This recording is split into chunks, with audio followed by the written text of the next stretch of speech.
Good evening, ladies and gentlemen, and welcome to the season finale of Endurance for Amateurs, Season 3, 2023 at Road Atlanta, home of the Petit Le Mans, brought to you by Ninja Botanicals and AlienAwards.net.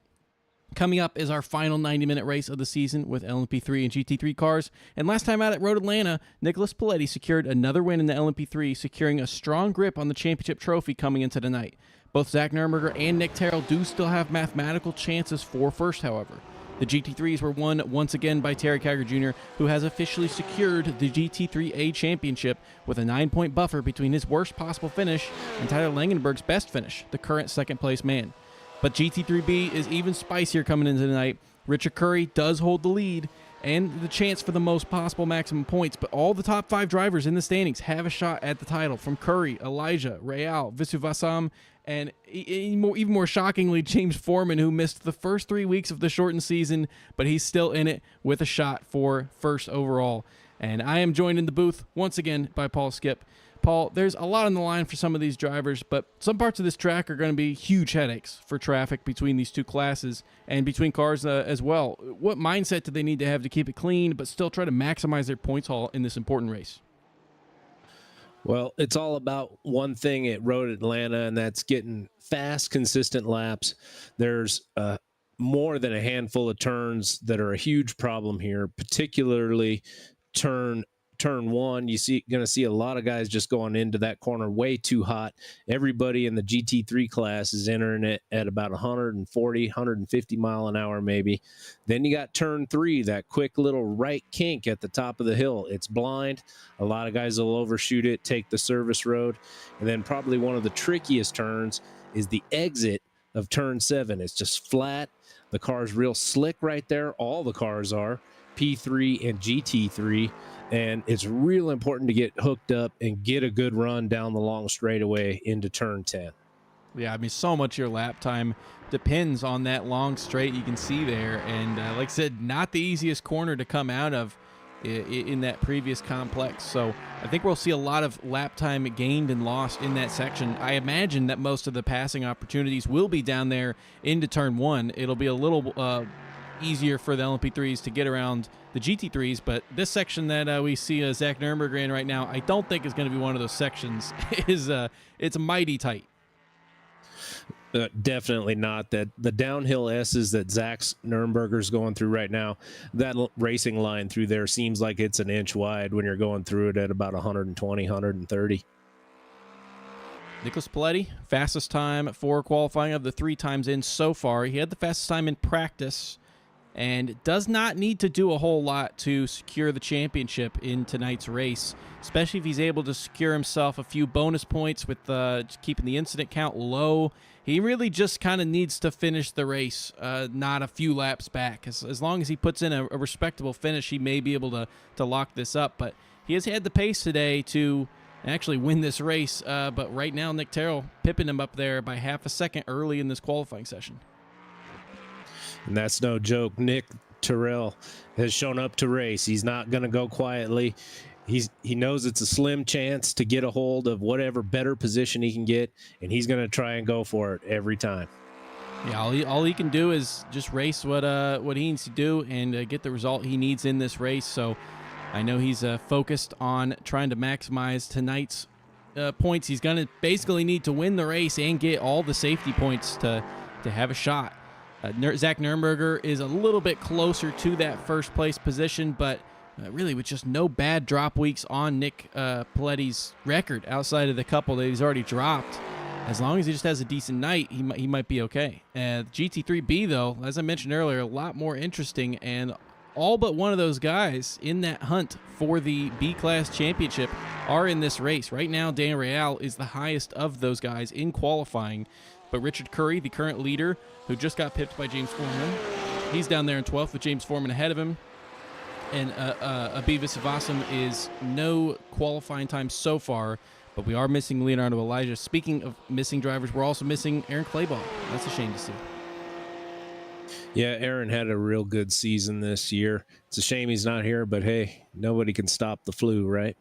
Yeah, it's not feeling too hot and unable to compete. He was up there for a couple of the drivers that could finish up in second place in that overall GT3 championship. Right now, Tyler Langenberg has that second place spot, but Jeff McDonald, Aaron Claybaugh, and Ken Huber, who Ken Huber I believe had the fastest time in practice, all guys who can make their way up to second place.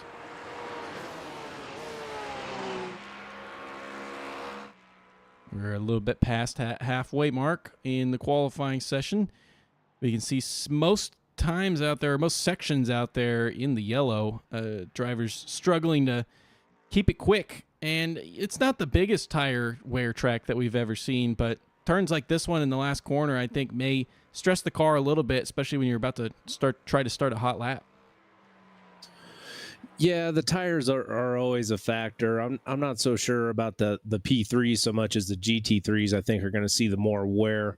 But I think what's really going to get the devil of everybody here is just how easy it is to catch an off track here. Just even if you clip turn 3 just a little bit too much on that right hander right there, it's a 1X. Couple of improvement times for GT3s, but not enough to change any positions up there at the top of the field. And a few of these guys, I think, have put in all their laps. Not a long lap at all, just barely over a minute, even for the GT3s. And most of those guys have put in all their laps so far. I think it looks like Terry Kiger Jr., Ken Huber, Kevin Berquist, looks like they're already off the track and done putting in their times. Yeah, it looks like, I was going to say Tyler Langenberg got a pretty good bump, but then Adrian Garcia just came out of nowhere and knocked him off. Christopher Craig on all greens right now as well in that LMP3 class. See where this time puts him. Currently sitting at 8th place, and he moves his way up ahead of Zach Nuremberger. Not something that Zach wants to see. Zach needs a perfect race today to come out here with first place, although I do think he's a little more focused on that second place battle between him and Nick Terrell, and that is not much better on the prospects with Nick Terrell right now being up there in first. And I think Paul Boyle's on the track, but you can see that lap time is slow compared to his best lap, so that looks like that's going to be Nick Terrell on pole for this race. We've got a couple minutes left, but I think all the laps have been put in. And that's what Nick Terrell wanted. He wanted to be up front and just kind of try to get out there and dominate early on and stay that way.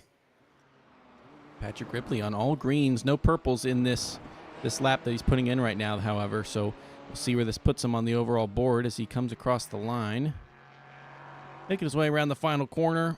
Improvements on all but one of those sectors, moving up to second place, but still a whole half second off Nick Terrell. Nicholas Paletti looked pretty unstoppable in practice, but he is now 5th place here in qualifying. It is ludicrously close between 2nd and 5th, but half a second off of Nick Terrell there, though.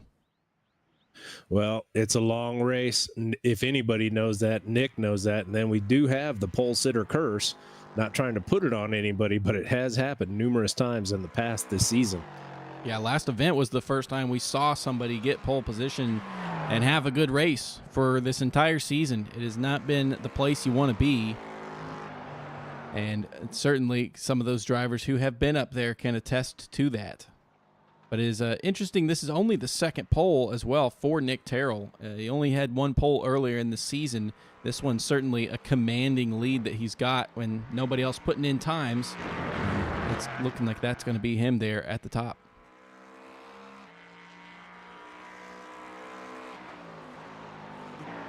Terry Kiger Jr. also looking like he is going to be leading the GT3 field for yet another pole position for him.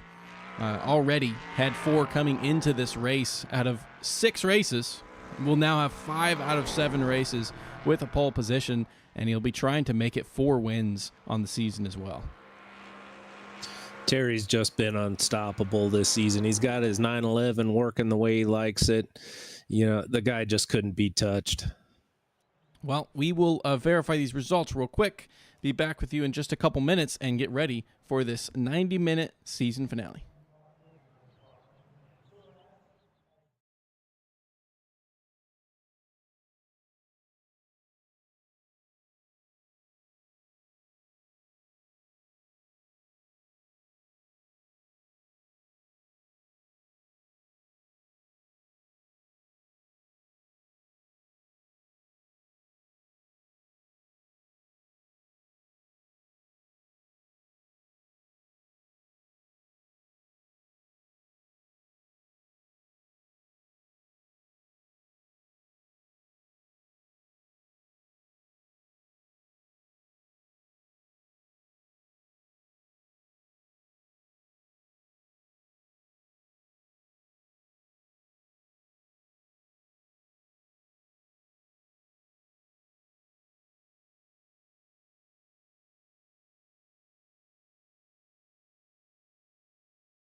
All right, and we are back as we wait for the drivers to grid up and start their pace lap. Go over our results here for this race. Nick Terrell taking pole position, second pole position on the season, followed by Patrick Ripley, Paul Boyle, Brad McCombs, and Nicholas Paletti, all within just a few hundredths of each other there from second back to fifth. Don McCloy comes in sixth place with Christopher Craig in seventh, Zach Nurberger eighth, Roger Schenk in ninth, and Daniel Plotis rounding out the field in 10th place.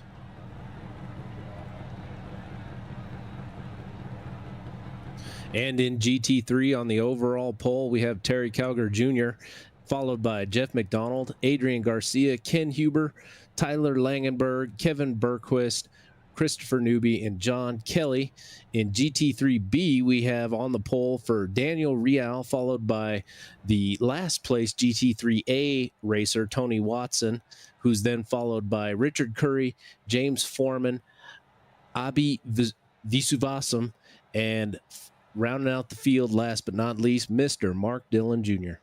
Yeah, that is a pole number 5 for Daniel Real there as well. 5 poles on the season for that B class run, and he is one of those drivers that has the chance of the first place overall. Currently third in the standings for B class, but it is so close between all of them. I mean, the current standings right now: Curry at 147 and Real at 141. Only a 6-point gap between the two. It really is anybody's championship tonight down in the GT3B class. I mean, it's going to come down to what driver is going to, race the hardest, stay the cleanest, and hopefully stay out of the most trouble. Yeah, one driver that we don't have gridded up is Adrian Garcia. Surprising to see that driver, who's in 6th place in the overall championship, has had a couple podiums. And obviously we saw him put in a really strong qualifying time, but it doesn't look like he's in here in the session. So I don't know if he's planning on starting from the pits or if we're not going to see him at all. iRacing has given us the warning that he got upload packet loss. Oh, that is a shame. Unfortunately, I really doubt that there's any amount of time for him to be able to rejoin, especially on this short pace lap. But yeah, that is a shame to see after a really strong qualifying effort there for Adrian. We'll see if he tries to hop back in and get into this race late, but he'll be at a pretty severe disadvantage. Yeah, it's real hard. Adrian Garcia is one of our overseas drivers. I believe he's racing out of Spain. Internet connection across the Atlantics. Sometimes it has its moments. Yeah, not fun for a finale. But we'll see if we get him back out here on the track, at least for some running, as we'll keep our eye out for that. Meanwhile, right here, Nick Terrell leading the field in that Chiefs helmet there. It's for the second time this season, and he needs to take home the win and basically have nothing wrong happen. He needs to get all the safety points. He needs to get all the points on the track, and he needs that car back there of Nicholas Paletti weaving back there in that green and rainbow car. He needs him to have a bad day. Yeah, a really bad day. He's got to drop at least, to, what did we say earlier, 9th or 10th for Nick to really have a full shot at the championship here. So, as we see Nick Terrell take it around the final corner to start this race, and they get the green flag. There will be no passing through the first section, so Patrick Ripley, a good run, but he's not going to be able to do anything here. He's going to have to back out of this, slip back in behind. Had a good jump, but nothing to do here for this first lap. Nick Terrell leads them through. I don't see any incidents further back as they're all going to file through here single file, but it'll get a little bit more racy after this point. Has now made his way through those S's and heading down to that tough turn 6-7. We'll see if Patrick Ripley already smells a chance or not. Looked like he lost a lot of momentum going through the S's there. Really the place to line up any good passes in this section that these guys are in here. Yeah, I don't know if he was able to hold close enough here for a chance on lap 1. Patrick Ripley, that is. Daniel Real, after just a second, it looked like he lost a couple spots. I think it was just a connection error there as Nick Terrell leads him down. Is Real actually out, or is this a connection thing? It looks. I can't find Real. I think he's all over the place. I'm not sure if he's still out here racing or not. Terry Calgar Jr., however, is, and he's leading the field. No big changes in position behind, other than a lot of those guys getting a spot up from Garcia. and Real is being labeled here as out, and I don't know if that's accurate or not. From what I can tell, Real is still in the server. Bizarre. Maybe, yeah, he's popping up all around the standings there, as I think he's having some connection issues from a similar region as Adrian Garcia was trying to connect from as well. So hopefully not an issue that's plaguing the both. And look at that driver off to the left there. That was an LMP3 as Terry Geiger Jr. flies by. That's Patrick Ripley there. Patrick Ripley had to take the runoff and is now down in last place for the LMP3s. Yep, that turn 3 runoff road, that's like the only escape you got when you blow that corner. As we see here, as he crests the hill, something about that curb just caught the car. Well, like we saw at Watkins Glen, these cars, they don't like bumps. And you take too much of that curb, and, well, that was all she wrote. So that'll give Terrell a little bit of breathing room, although it does seem like Boyle has occupied the space that Patrick Ripley opened up. At least coming into that braking zone there, Boyle was just 5/10 back, but Terrell much faster through that corner. And look at that, Brad McCombs actually looking to make a move on Paul Boyle down the main straight. He's on the right side. He's going to have the preferred line. Paul Boyle going to fight it around the outside. Let's see if he's able to do it. It is tough to fight through there. He's going to have to back out of that one. And now he's got his teammate, Nicholas Paletti, right on the back of his car. I don't think Paul Boyle able to fight back. Yep, he's going to have to wait through this whole S's section. Yeah, there really is no opportunity to pass going down the S's like this. It looks like there's room, but when you're behind the wheel, it feels like there's no room. Yeah, that was a great run that Brad McCombs had through that final corner. You can see here, well, that was when the move was made. Brad McCombs making it into turn 1, but he must have really nailed the exit of that chicane to put himself in that position. Yeah, that was a great run, especially with that shallow entry that he had to take. He's given a lot of room. Excellent sportsmanship. Oh, Nick Terrell. Nick Terrell is back here in 6th place. What happened? Nick Terrell has lost back to 6th place. Brad McCombs is the lead. Let's see what happens here. This is in turn 7, the corner you pointed out as being a difficult corner, and he goes out just a little bit wide and loses down all the way to 6th place. Oh, that's a shame. But the nice thing is it was a good demonstration of the new physics out in the dirt. He didn't go all the way out to the wall and end his race. He just kind of stopped outside of the curb. Yeah, I do think, however, that as innocuous as it may seem, I think that incident may have eliminated Nick Terrell from championship contention, because he basically needed to have no incidents. He needed to have every safety point he possibly could.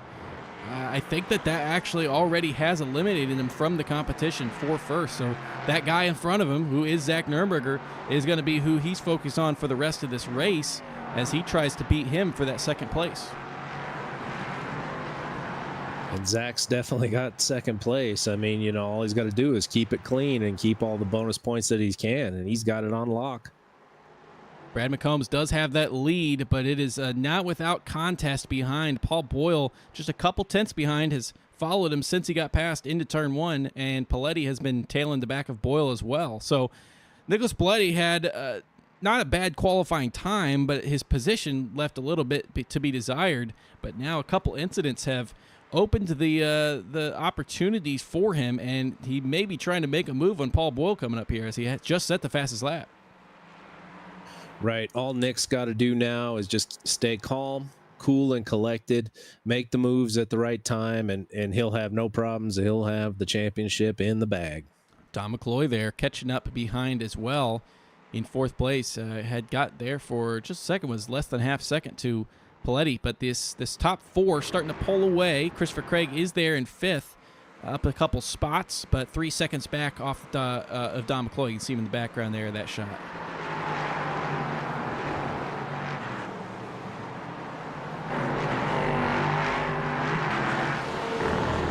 In the GT3 class, John Kelly trying to make some moves and get notification that Tyler Langenberg is out, but that one may also be connection related. He's definitely not from the UK or Europe, but maybe having some connection issues himself down there in Florida. Yeah, I'm not sure what happened. It didn't really show anything. But it does look like Mr. Real dropped out manually, like just acknowledged that his connection was no good tonight. Yeah, we never saw any incident happen with him, so yeah, it must have been just too hard to handle, because he would certainly be seeing a lot of chaos on his end with cars blinking and bouncing around. Meanwhile, James Foreman here trying to keep up with Richard Curry. Again, Richard Curry is the leader for GT3B coming into this race. Now, Foreman has the chance of winning the B class, but the maximum points does include him winning the overall race, because of course all the points matter for position. So he needs to be up there actually for first place, up ahead of Terry Kiger Jr. To really maximize those points. But really, what regardless, just to even be in it in this final race with 3 missed races is kind of insane for James Foreman. It was a late entrant to the season and has had some really, really strong performances. Yeah, we've been seeing some great racing in GT3B. These guys have been fighting tooth and nail all season. Even with the missed events, there's still a race for the championship down to the wire at the last race here tonight. Yeah, you saw them both run by Chris Newby there. Chris Newby just losing multiple spots. Does he have damage on the car? John Kelly was the first guy to make his way around. Oh, a huge collision for Chris Newby on the outside of the S's, and yeah, no wonder he was driving slow after that. Yeah, you just get on the exit out there on turn 5 too far, and you're either going to get into the wall or get slingshotted back across the traffic. Oh yeah, I don't know if I've ever seen a car crab that much. I mean, he's muscling it, to try to get this to the fast repair, but I can't even believe what I'm seeing right now. He's doing the walk of shame. So, I mean, at least in a condition to take it to the pits, but this is going to lose him a lot of time, as he is essentially already in last place, and oh man, yeah, losing control of it to boot. Don't blame him for it, but now the LMP3 guys are coming up on him. That's the leader, Brad McCombs there, and I think he's staying off the track to the left side. Hopefully not too much of a distraction for these guys, but a couple of these guys pretty close, and Nicholas Plady did make his way around Paul Boyle on that straight. Check the overtake that he made here, just using that draft, and that's why Don McCloy was so close to Paul Boyle coming into that braking zone. Yeah, Paul probably had a big moment when he came over the hill and saw that Mercedes halfway in the track too. Yeah, I mean, where else was he going to go? But definitely not a sight that you want to see cresting that hill. There is a pretty good lack of visibility into that chicane until you're about halfway down that straight. And a spin-off for Brad McCombs. No damage, didn't hit the wall, but really ate up those tires. Let's see if we catch that incident again. But he's got, as we wait for him to rejoin the track after Zach Nurnberger gets it turned around. Let's see what happened here for him.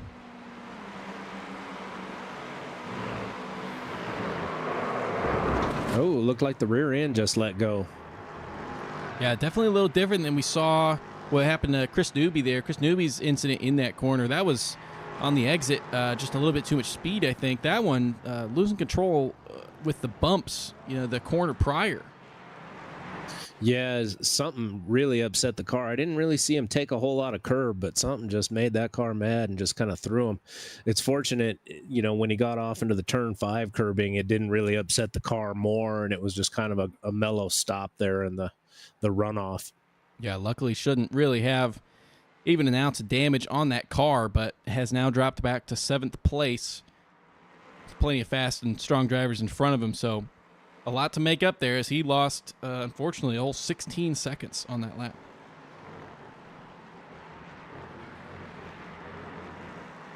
Meanwhile, fourth, the GT3s, Jeff McDonald has kept up with Terry Kiger Jr. Was a sub a second for a while there, and it's the gap has grown, shrunk. It's going back and forth a little bit. Very fast lap there for Terry with 1:18.7. Nobody else really putting in 1:18s. But McDonald, who, again, is in this race to try to make his way up to second place overall, is currently in third, and Tyler Langenberg is the driver ahead of him, just 6 points ahead. He's currently in fourth, So it's not quite enough yet for McDonald to make that move up one spot. And, of course, you have to factor in the drop weeks and all. It gets very complicated. But McDonald is doing what he needs to so far. Well, too, you can't count out Ken Huber. He's back there just kind of biding his time. He's proven that he's fast at a lot of places. He could shake that second place chase up quite a bit, actually, depending on where he finishes tonight. Yeah, Ken Huber already two wins on the season, too. Terry Kiger Jr. has the 3 coming into this race. Ken Huber's got 2, and Aaron Claybaugh, who we won't be able to see here tonight, has that last win of the 6 races so far for the GT3A class. Jeff McDonald does have a pole position, but just doesn't have the win on the season yet.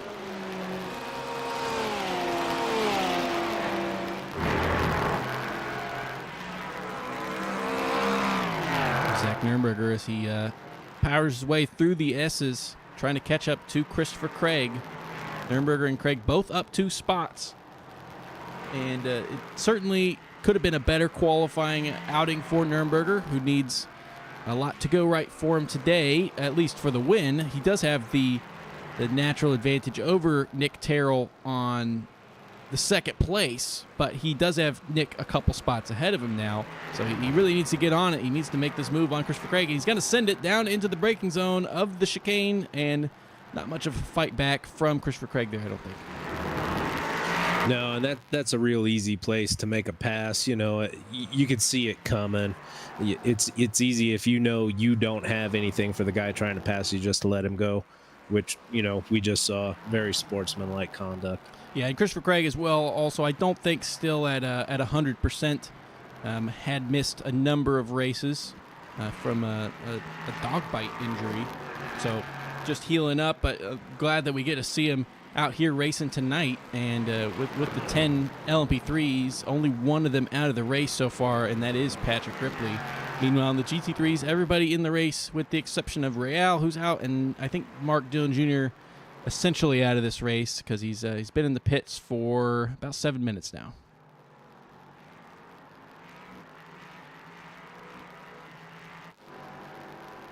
Nick Terrell continuing that charge after the incident in Turn 7 has now brought himself in contention with the front of the field.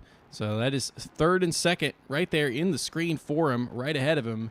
And Paletti really not that much further up the line either. Kevin Berquist just had an incident here. That is some damage to the front of that car. Let's see what happened to him.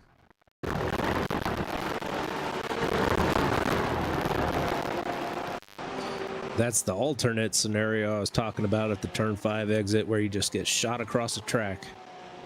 That's real rough. Let's try to get another view of it here. Actually see the collision. Yeah, instead of going out wide, try to correct it. Disappeared from me again. Tried to correct it, but unfortunately going to send it into that tire barrier. And that is a pretty trashed car. That is going to be an immediate pit stop for Kevin Berquist. Yeah, and there's just no catching it when that happens to you. There's nothing you can do. You're just along for the ride at that point. Yeah, was running in a pretty good spot. Had qualified up there in 6th, and unfortunate incident here early in the race. Still time to try to make up for it. And really, though, with 15 minutes in, that may be in that time frame for the splash and dash that normally would be taken at the end of the race. So it may not be the end of the world, but it's certainly not the strategy he would be wanting to do. Yeah, I wouldn't call it my first choice in strategy, but you're right. It could eliminate that splash and dash for him at the end. You can see there, as we see Tyler Langenberg chasing down Jeff McDonald, that is because Ken Huber made his way around Jeff McDonald just recently. So let's check that move here on lap 11. Up through turn 1, and McDonald off the track. And a collision with the wall. That was really strange. That was very reminiscent of the old Porsche glitch where it would just lose traction in the back end. Yeah, got really loose there. And, I mean, there's some visible damage to, it looks like both of the right side wheels on that car. It's not so much that he needs to come in this absolute instant, but that is not towed in right. And it'll affect when he's going to decide to make this pit stop. We may see him come in quite soon, just out of caution, because that may be affecting his driving there.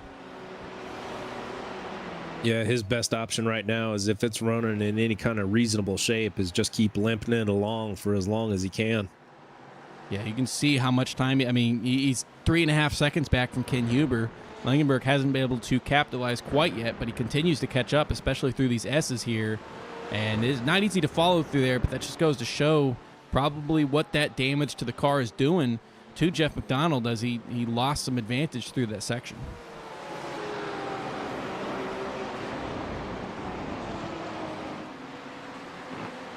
LMP3s continue to stay close, but no moves haven't been made. The top four have remained in position for the last couple laps here. Nick Terrell did a great job to catch up and really zoomed up to the back of this group, but hasn't had the opportunity yet, although it does seem like he's closer now than he's been at any point. We'll see if he's able to use that slipstream down the back stretch and make the move. And Don McCloy's very close through turn 7. Yeah, these guys have been dogfighting for a while. I mean, he is all over the back of Don McCloy. He's pulling out early to try to make the move, pulling out to the right. He has the overspeed, and now he's got a draft from Paul Boyle ahead as well. But Don McCloy fighting this back. Who's going to be later on the brakes? A little bit later from Matero. Looks like a little bit of the wobbliness on the brakes, too. And McCloy maintains the position through the chicane and will be able to live for a couple more laps here in that third place spot. Nick has just really been hunting these guys down. It's amazing to watch. Yeah, you could see Terrell brake just a little bit later than McCloy, but it looked like McCloy was more efficient on the brakes. Didn't have any of that kind of skipping around that Terrell's car seemed to have, just to a minor degree in that braking zone. Yeah, he had a little bit more efficient line through the 2 turns, I think. You know, it looked a lot smoother, a lot more graceful. Certainly close through those S's, but as we said before, nothing that you're going to be able to do through there as they come up on Garcia. Is that Garcia? Yes. So yeah, he is Adrian in the race, was able to rejoin. And from what I see, I think he's actually on the lead lap as well with the GT3s. Now, of course, he has some catching up to do, but he's actually there 9th overall too. So surprising result for Garcia. Shows how fast he's been. But you can see now the LMP3s really now having to make their way through this GT3 traffic. And there are some spots you don't want to catch another car. This is a nice spot for him. Nearly a collision between McCloy and Terrell. They came so close to each other there in the final quarter. No touching, though. Well, let's see how they do into turn 1. Yeah, Terrell backing out of this one, at least for now, because, again, they're coming up on some traffic in the worst part of the entire track. We'll see if they try to brave their way around the outside or if they're just going to wait all the way through. I think McCloy happy to wait.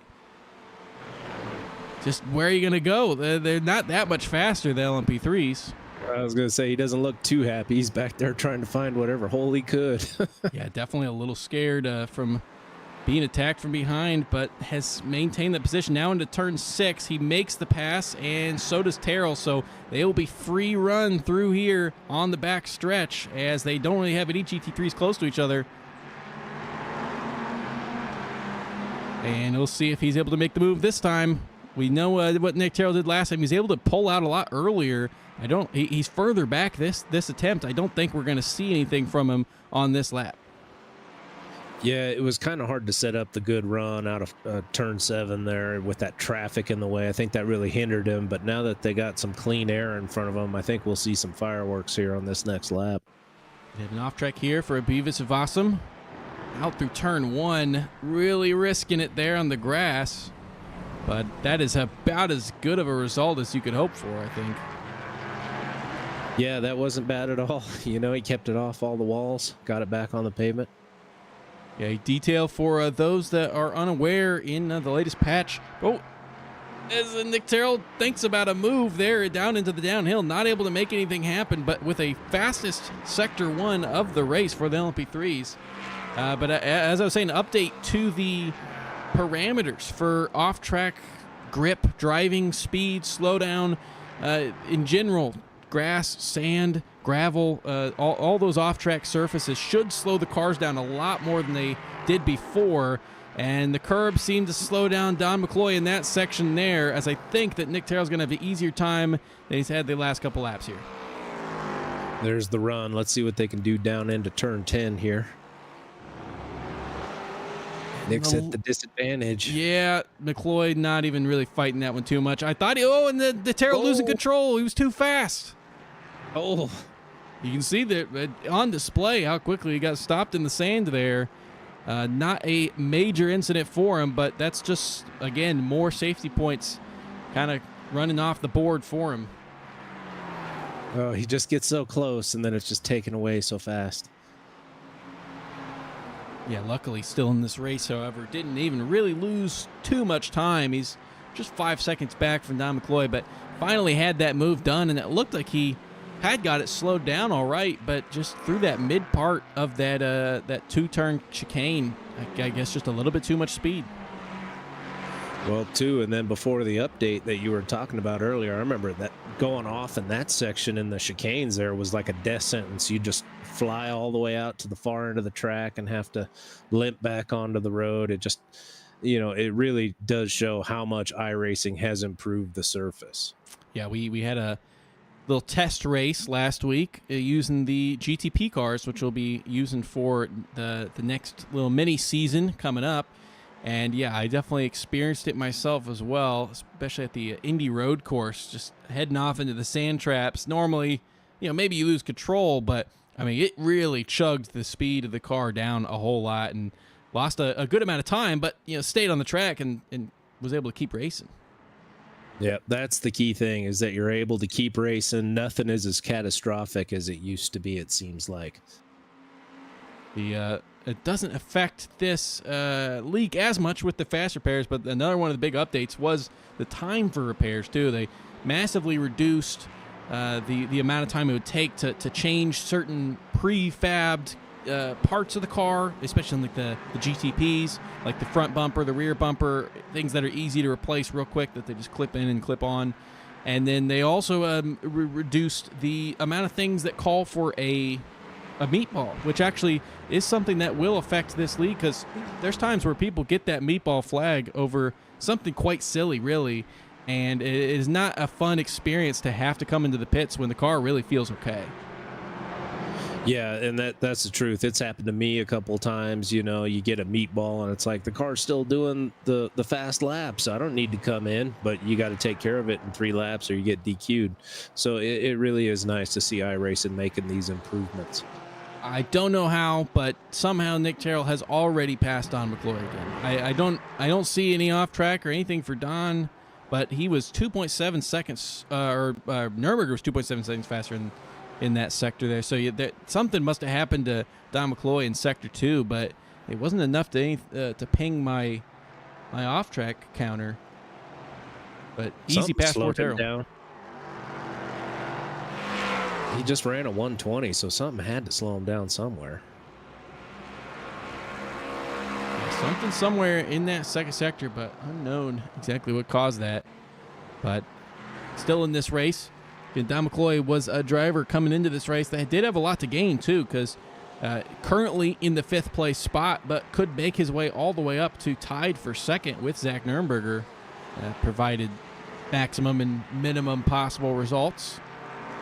But a 4th place would be a good finish for Don McCloy, who hasn't been on the podium since the 3rd race. He was on the podium in our first race, if you remember, was actually our GT3A winner, because Zach Nürnberger won it from the B class, or LMP3A winner, as Zach Nürnberger had won it from the B class before the 2 classes merged.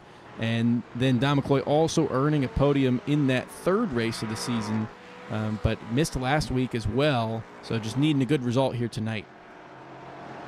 And Don's one of those racers you always got to keep your eye on. He's always up there. He's always consistent, and he's always around. You know what I mean? He's always just running good, clean races week in, week out. Absolutely unbelievable lap time from Nick Terrell there right now, who just set up 1:14.53. Now, Nicholas Piletti's best lap time, a 14.64, so very close, but his last lap time was a 16.75.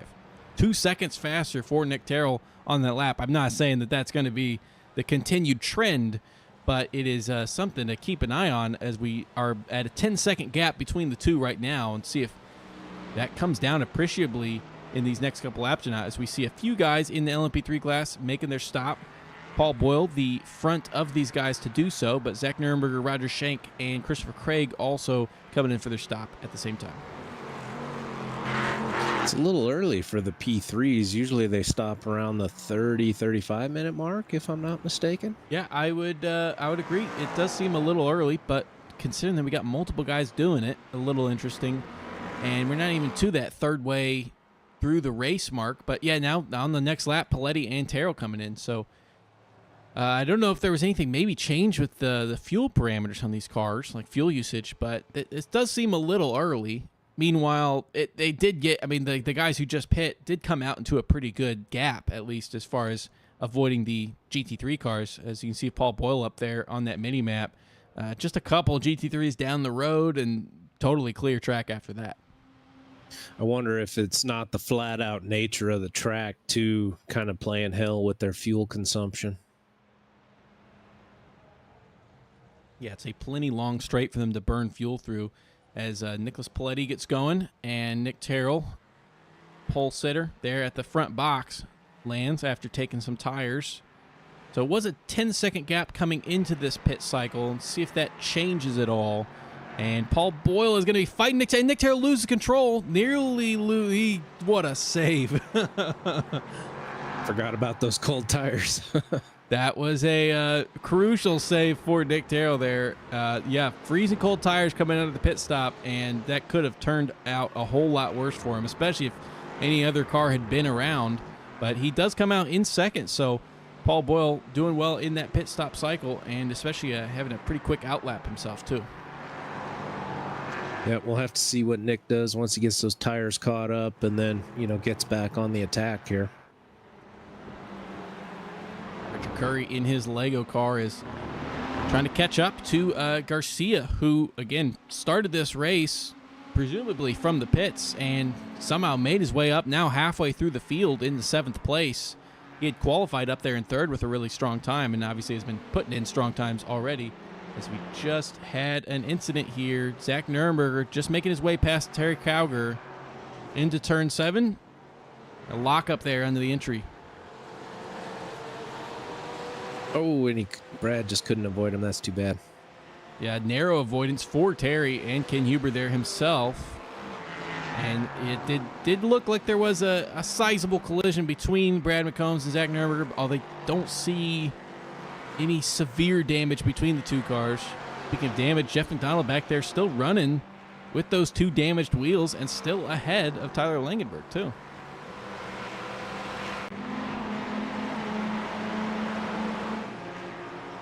And actually, even further than that, it looks like Langenberg more at risk of being passed by John Kelly behind and making that move on Jeff McDonald. So Jeff McDonald's car probably, I guess, looking a little worse than it actually is driving, because he does seem to be doing all right.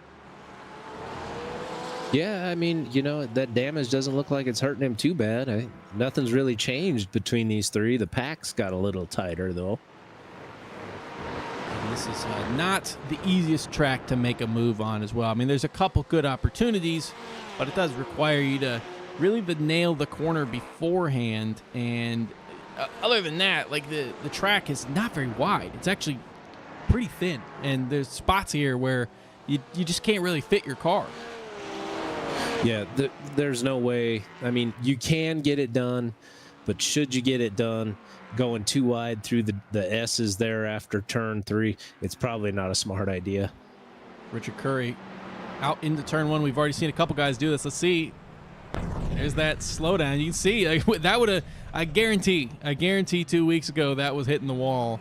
But he gets it slowed down, loses a position, but nothing other than just a little bit of a scare for him there. Yeah, that definitely would have been race ending a couple weeks ago.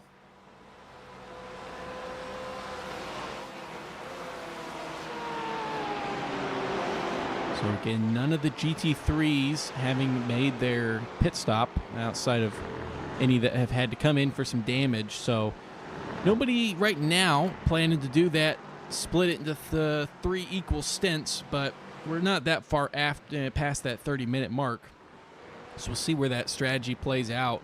It does seem like Terry is slowly starting to pull away with this one, though. Ken Huber, obviously, very strong driver there in second, but he's over 5 seconds back from Terry now. Well, like I said in qualifying, when Terry's hooked up, he's hooked up. He's a really hard guy to beat. Ken's got his work cut out for him, even though this track with the long straightaway might favor the Ferrari's top speed. I just don't think anybody's got an answer for Terry tonight.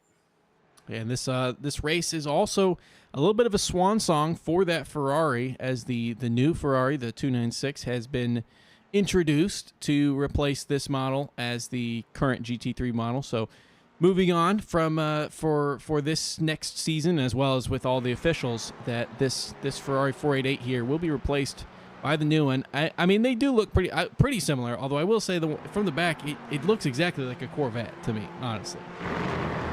It kind of does. The 488 was such a great car in both GT3 and GTE. It's sad to see it go, but I'm excited to see the new stuff coming out.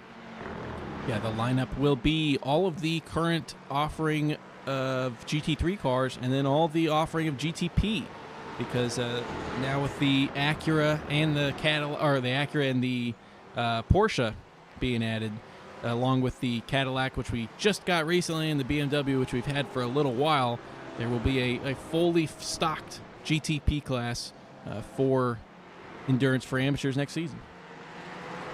And I think the car variety is going to make for some interesting racing, especially in the GTP class. They're all pretty evenly matched, but they got their own little quirks and things they do just a little bit different. I think it'll make for some great racing.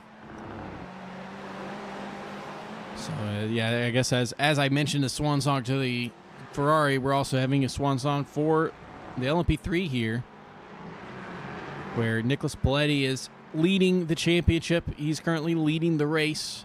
He's got Zach Nuremberger in front of him. So I know Zach Nuremberger wanted to be in front. I don't think this was the scenario in which he wanted it to be, but still, it's been a pretty fantastic season for Zach Nuremberger to really rack in as many points as he could get. And I really can't do the math in my head right now. I don't know if he maintains that second place position ahead of Nick Terrell tonight or not. I think that, well, now that Nick Terrell has taken that spot from Paul Boyle, I think that's even more that this was not the right event here. This right here, Nick Terrell taking the spot from Paul Boyle in the braking zone. Paul Boyle basically giving him that. Well, he finally got it done there. But I think that Terrell may be getting enough points up on Nuremberger here. I mean, he only came into the race 4 down from Nuremberger.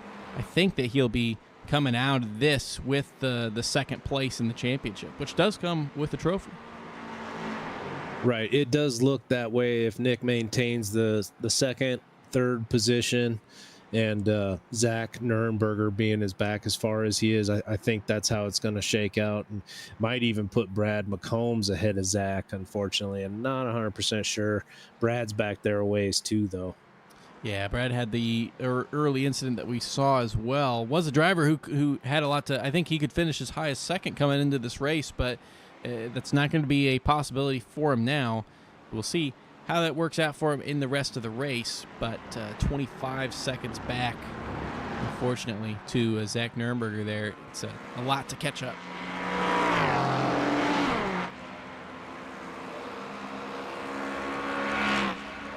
Tyler Langenberg is the only driver on track right now who is less than a second to the guy in front, and he's still chasing down Jeff McDonald. It has been all race now that he's been stuck behind him, and we haven't even seen him make a move. And meanwhile, we've also had Langenberg's connection kind of flash him in and out of here, which I don't think is giving Jeff McDonald much peace of mind coming into a braking zone. Yeah, especially if they get real close. If he just decides to blink away like that, it's like, oh, where is he? Because you don't want to hit him when they come back, and it's a total possibility that you will. Just the slightest of defensive posturing for Jeff McDonald into the braking zone there, just shading into the inside before retreating back to the racing line. I don't think that he thought anything was coming in that one, but maybe just break a little bit of a little bit of the toe heading into the braking zone.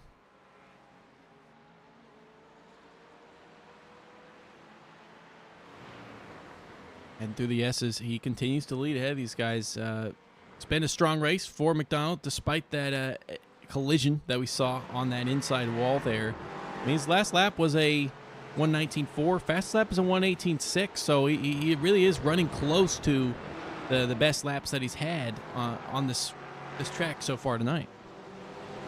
Yeah, that bad exit could have cost him here, though. Let's see how that works out. I don't really know if Tyler is in striking distance or not. I don't think that he had the exit quite there to make something happen. I mean, it's a really tough corner out of the S's. The only thing that really is a bit of a boon is just the fact that it's not a super long run into turn 6, so you're probably not getting overtaken into that. So as long as you can still nail turn 7, which is much tighter than it really looks, at least on the track, you kind of expect it to be 90 degrees. When you look at that track map there, you can see how it closes up more than 90 degrees for the drivers, and you just don't really see it coming, I don't think, in the cockpit. No, it's really a first or second gear corner. That's how slow it is, even though it looks like there's a lot of room. Like I said, when you're behind the wheel, there's just not a lot of room. It feels more like 2 feet wide than maybe 20. See Christopher Craig coming into this section here. Turn 6, a much more standard 90-degree turn, and then it's over a crest. It's a little bit more than 90, and getting out onto that curb, we've already seen a couple guys losing control of the car. Yeah, and Chris just got through it real nice. I'd say textbook. Yeah, nice line through that section, so thank you, Christopher, for displaying to us exactly how to take that corner.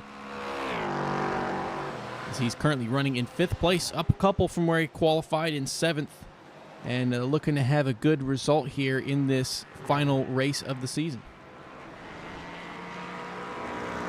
Does have the one podium to his season right now. He finished 2nd place at the Long Beach race, in the 3rd race of the season, with four bonus points to boot as well. But this would be up there with the rest of his best races on the season.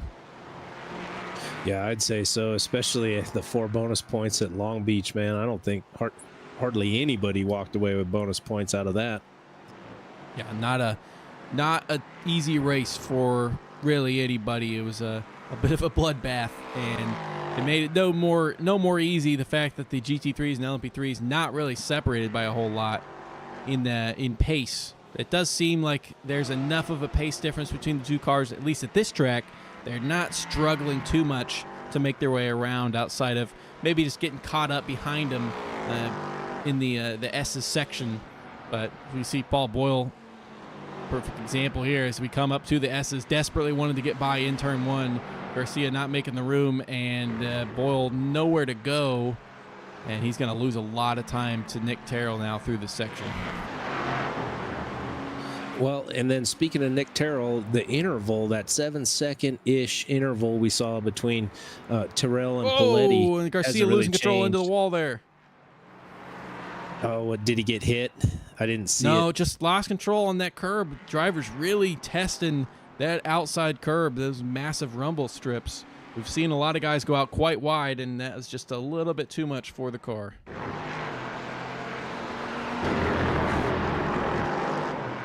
Oh, yeah. Oh, it took some wall, too. Yeah, pretty big crumple to that front hood. It is a just straight concrete wall there. Well, believe it or not, when you go out wide like that, it's like a jump. You know, there is a point in time where the car is not in contact with the ground. Terry Kiger Jr. coming in for his pit stop, taking some tires.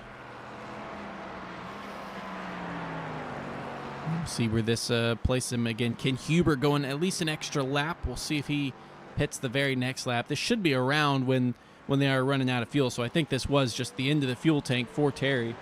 And we've seen Ken Huber take it longer a lot in the past. I think that he had even mentioned that the Ferrari had pretty good fuel economy, and he definitely liked it for that reason.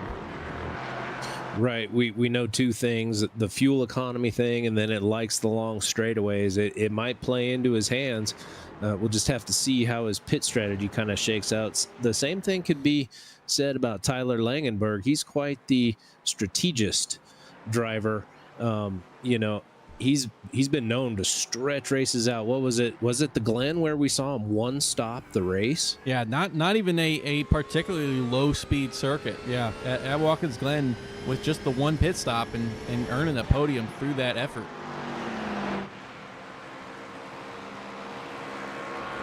Doesn't seem like it'll be possible today. I did say it wasn't possible at the Glen as well, but this one they are pretty short of that halfway mark.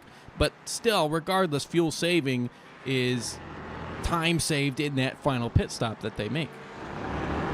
Right. Yeah. If you're not going forward, you're not making up time.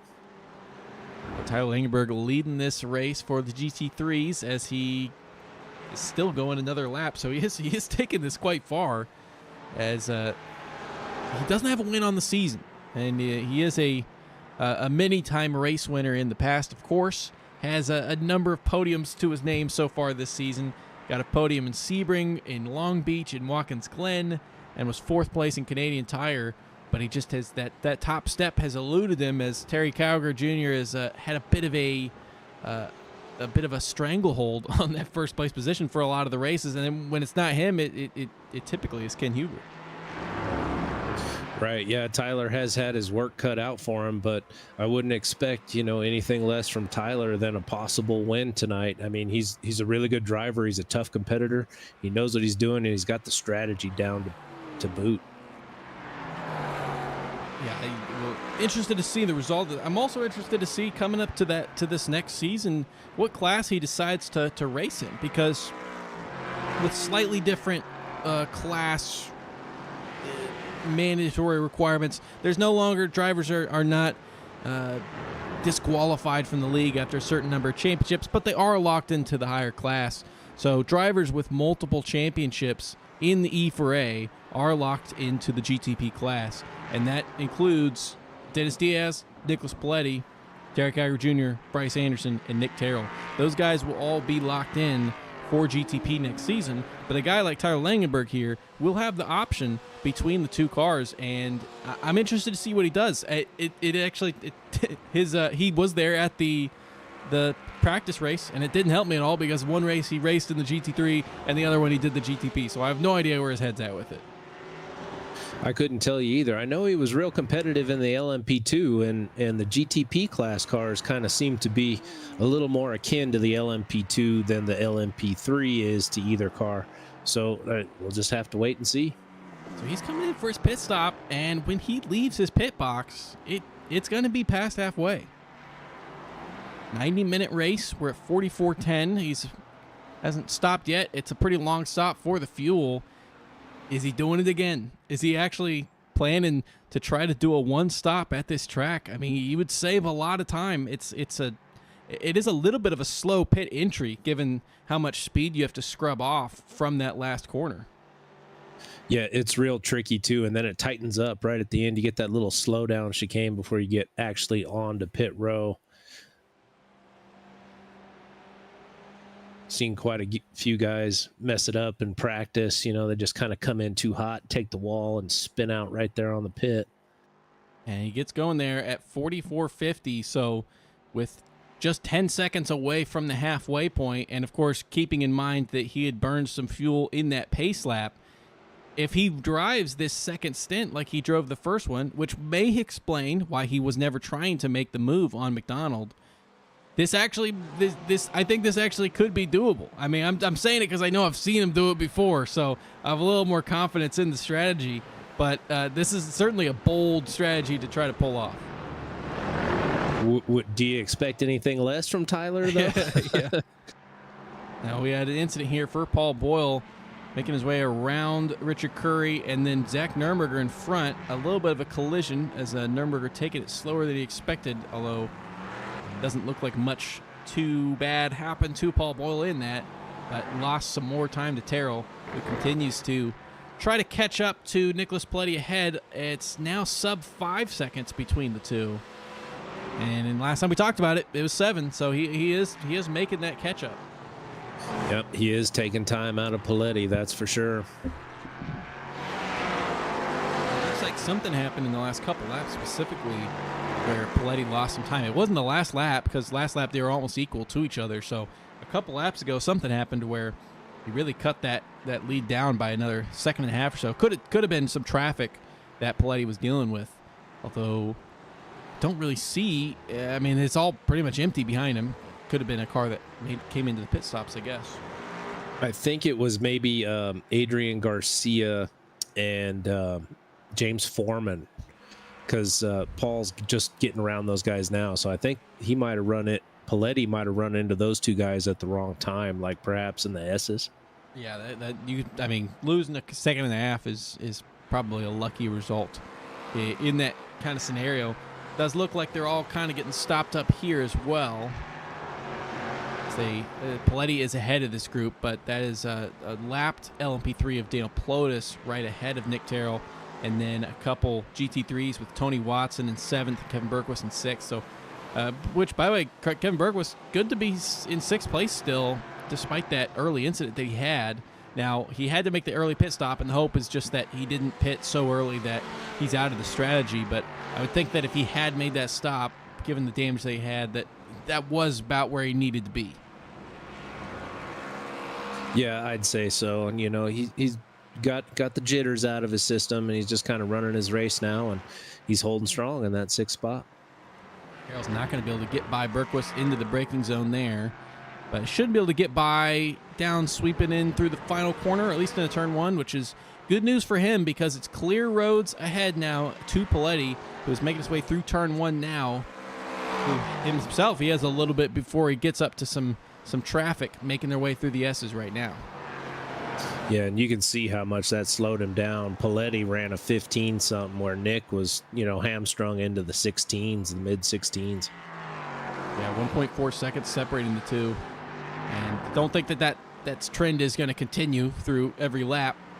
Now that they both have some clean air to run, but this will be finally a good comparison between the two through these sectors. Yep, Nick's just got to turn it on now and catch Paletti. That's really his only option he's got left, is to try to go for the win tonight. Yeah, Paletti a little bit slower in both sectors there. And yeah, I do think that Paletti is safe as far as the championship. He's going to want to win the race because that's what a racer does. So he's going to be out here trying to win the race for certain, but I think that the incidents that Terrell has got from a couple spins, couple off tracks that we've already seen, and then Zach Nurnberger currently back in 8th with quite a long ways to the lead. I think it's pretty much secured for Paletti. I would say so, and I'd even venture to say that Mr. Terrell here has secured 2nd place. Yeah, he does have a good number of points ahead. It's Chris Newby there going out wide. Not the first guy we've seen do it, and looks like he's going to do the same kind of thing we saw as just rejoining the track like nothing happened. Yep, didn't even have to take the exit road there. Nice. Adrian Garcia also having an incident. Is this about to be the same thing? Wide into turn 1. And he's able to rejoin at least a little bit earlier, but that does affect the drivers behind. But the GT3 is starting to struggle to make it there in that first corner. Well, and turn 1 is just so fast. You've got to just shoot it right through turn 1 in just the right spot, or else you're off the racing line, you're out in the marbles, and all your traction just goes out the window. Now, with the hitting that 50-minute mark of this race, we're past the halfway point, and just really a couple close battles on the track. I think now it's probably a good time to take a couple-minute break. We'll be right back with you in just a couple minutes.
All right, we are back, and Nicholas Paletti here continuing to lead the race, but Nick Terrell catches up further and further through most of these laps. And you see him in the back of the shot right there, making his way around the corner. Just 3.5 seconds between these top two guys right now. Well, and Mr. Terrell is starting to run on a lighter load, and we saw earlier before that first pit stop that he is blisteringly quick, devastatingly quick on the light load. Yeah, I mean, he was putting in 14s, mid 14s, and if you look at the whole field, the only driver to ever put a 14 in this race is Nicholas Paletti. Those two guys, the only two ones who have even done that, and they've both been in the mid 14s. Like, that just shows kind of the next level that these two are on from the rest of the field. Right. All he's got to do is get around Roger and hope for some slow traffic in front of Paletti there. And I think Terrell might be back in contention for the lead. Meanwhile, Terry Kyle Jr., no unfamiliar sight to see him here at the front of the field as he continues to hold that 6 or 7 second gap. It was a slow lap, at least for him, on that go-around. It looks like he lost a little bit of time to Ken Huber behind, but in general, keeping it pretty steady out there at front as the only leader of the standings coming into this race that had the points secured. He was the only guy coming into here that had the championship already locked up. So this race he could do anything in this race, but I think he's deciding he wants to win it regardless. And if we look back at our GT3B championship discussion, again, Richard Curry coming into this race as the leader. So that's him right there. And he has only a 2-point advantage on the guy behind, but the guy behind is Leonardo Elijah, not here at this race. Had a 6-point advantage to Daniel Real, who is out of this race. And then Abhi Visvasam, it's a larger gap between them. It's 13 points.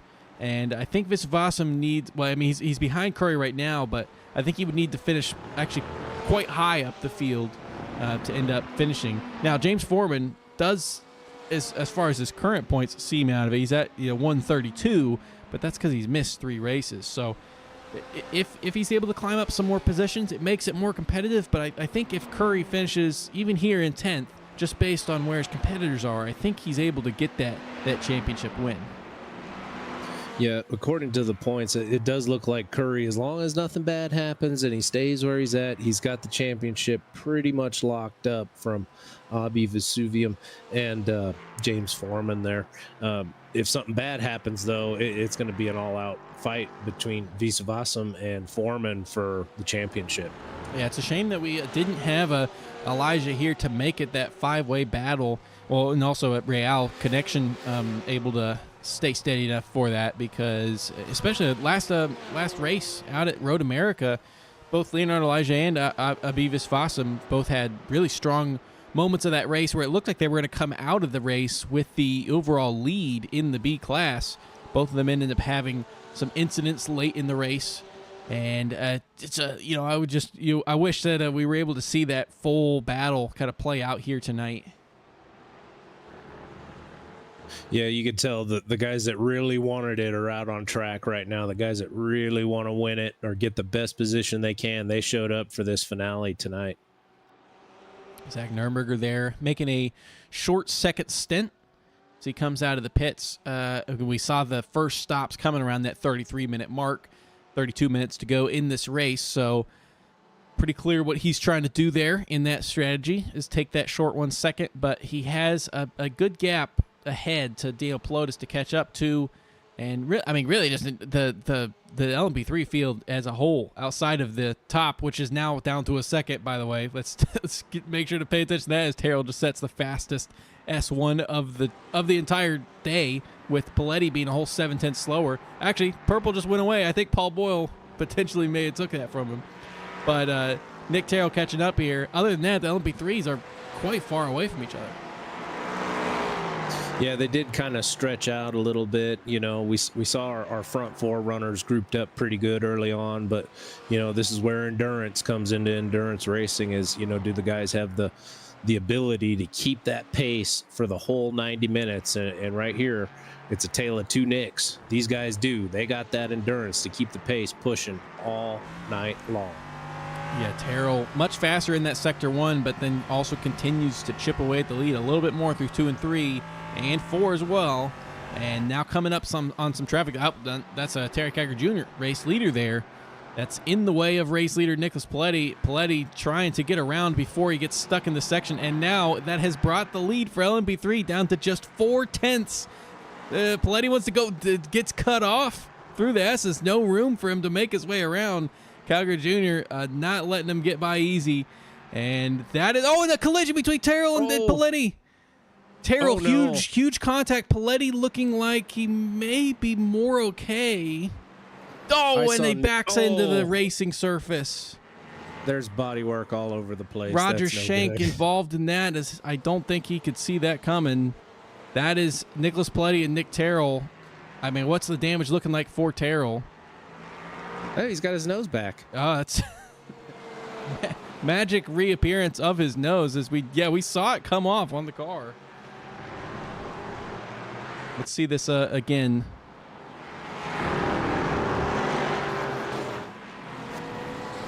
Oh, there was just no love lost between those two right there. God.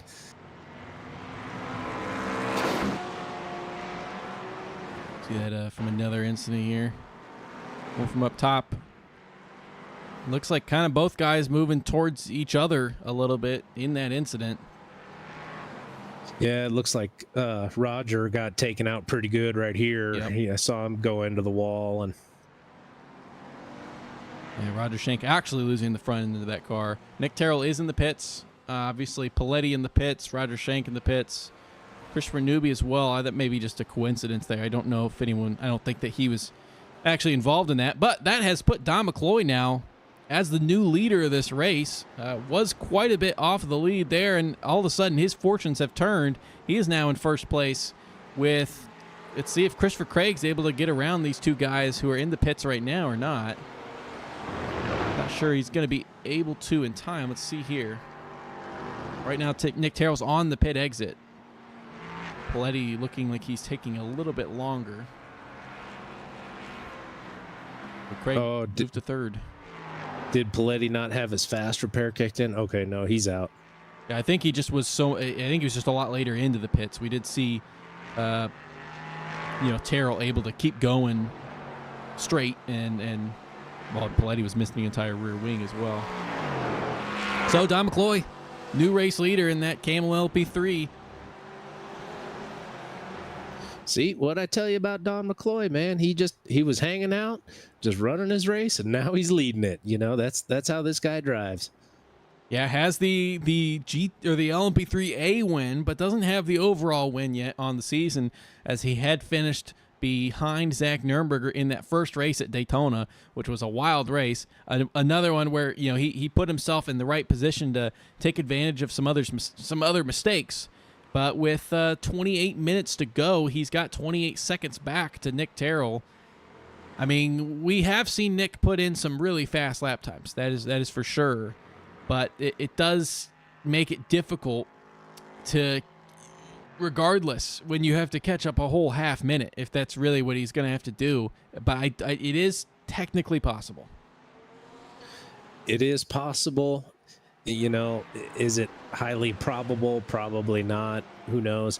It doesn't really change the championship position, I don't think. I mean, Nick just got around Paul, so they're still in the top three. It doesn't really change anything in regards to the championship. Just, who's going to end up winning the race. And, of course, both drivers going to be losing some bonus points from that collision there, because I guarantee they both got 4X for that. So Don McCloy had not made the pit stop yet. He actually Nick Terrell may still be in the lead of this race, because he made the pit for damage, but they both would have come in and fueled up to the end of the race as well. We already saw Nurnberger come in for his final stop, so we were in the pit window. That actually may have not been the worst time for that to come out. No, you never want it to happen, but if it does happen to you, it's probably best that it happens in the pit window. Yeah, I do think that may be what the case is, and Nick Terrell is making his way past the finish line there, and that's him. So Nick Terrell has reclaimed the lead of this race. He started on pole, had an incident early, really fighting back with some pretty quick pace before that unsightly incident between him and Nicholas Paletti there after the S's. Looks like Paletti got around McCloy as well as Boyle on the pit exit there. So not a whole lot of shakeup. Oh, man, speaking of shake-up, that curb doing some shaking up of the cars. We saw Tony Watson in the background there looking like he was close to losing control. I mean, I can't believe we still have so many guys risking it so much on that exit curb because there's been a few race enders out there on that exit curb so far. Yeah, it's a real hairy place, and if you're just going too fast, you can end your race real fast. Langenberg here, again, driver that we are looking at to see if he is done making his pit stops. He did stop exactly at halfway through this race and has been plenty quick here in these last few laps. He's, again, caught back up to Jeff McDonald because in the last few laps of his first stint, he had lost some gap to him, and it had stretched out a little bit. But now he's back up on Jeff McDonald's tail and presumably also doing some, major fuel saving. Right, running that strategy again, just like he was in the first stint. If he's got it right, he could win the race. Yeah, I mean, right now he's about 26 seconds off the back of first place of Terry Kiger Jr. And a splash and dash. I mean, that's probably not too far off from the amount of time lost. It's hard to estimate exactly what the pit loss is. I haven't tried to calculate it yet so far, but it could be a winning strategy for him. At the very least, could get him a position or two in this battle. Yeah, it definitely could put him on the podium. Whether or not it'll put him on the top step, we're just going to have to wait and see. Yeah, we saw him get a second place from it at Sebring, Watkins Glen. Wasn't able to get the win from it. Tyler Langenberg wasn't, but second place was the best result that he had on the season so far. Maybe aiming for that or better today. But yeah, Paul Boyle, with not being involved in that major incident, has actually been able to catch up to his teammate now again, Nicholas Paletti, and 2.5 seconds between the two. If you look at the lap times as well, Paul Boyle catching up on that lap with a 1:15.7. I don't know if Paletti may be running into some traffic that I don't see. Oh, there is a GT3 there. So, yeah, I think Jeff McDonald impacting Daniel Pelotas as well, impacting the lap time for Nicholas Paletti because that was a pretty slow lap for him. And Nick Terrell putting in a 15.5 up at the front. Yeah, and then Boyle just caught all this traffic going in the S's, which is not where you want to catch the traffic, as we've seen. We'll have to see if Mr. Pelotas lets him by on the straightaway here. Boyle, trying to get through the exit, so Pelotas lets him on the way through. No struggle for him there. Didn't lose an inordinate amount of time. Garcia here has right on the back of John Kelly, trying to make his way into 6th place. Garcia qualified in 3rd, started in last, and has now made his way back up through the field. We saw him at 7th a while ago, so it does seem like the charge is kind of stalled out a little bit, but this is another opportunity of a position here on the track. Yeah, he just kind of had to hang back for a little bit, it looks like, but now he's back on the move. And into that braking zone. Meanwhile, incident for Don McCloy. So he was off track for a few seconds here. I think through turn 7, it looks like.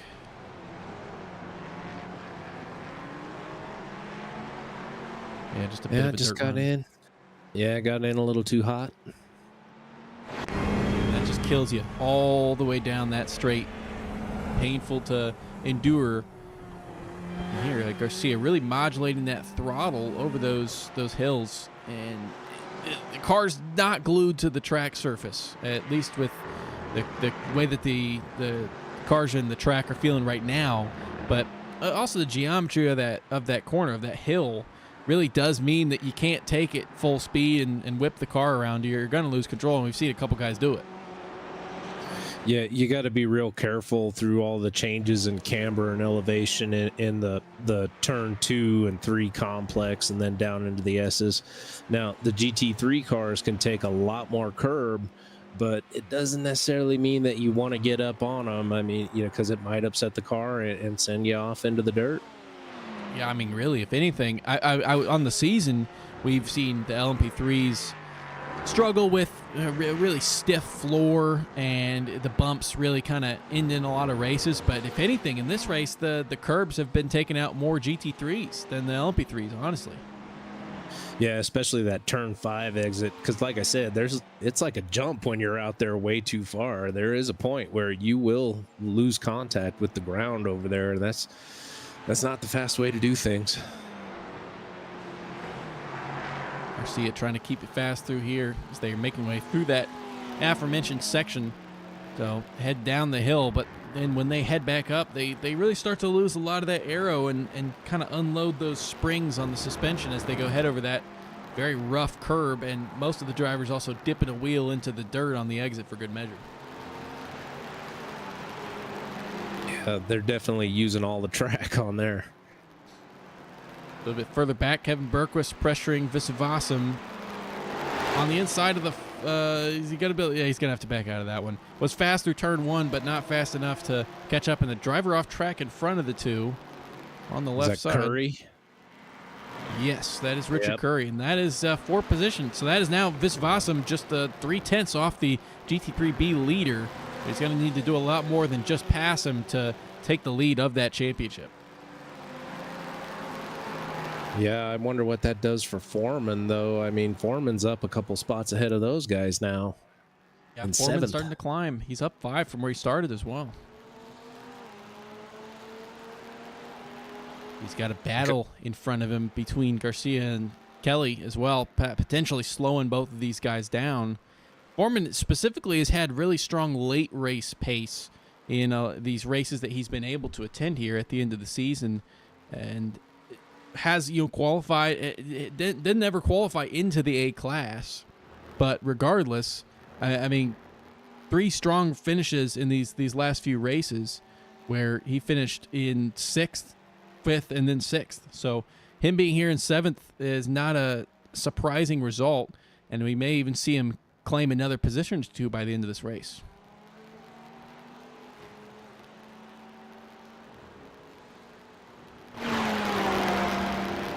Kelly using the draft down the back straight, but has not been able to make a move.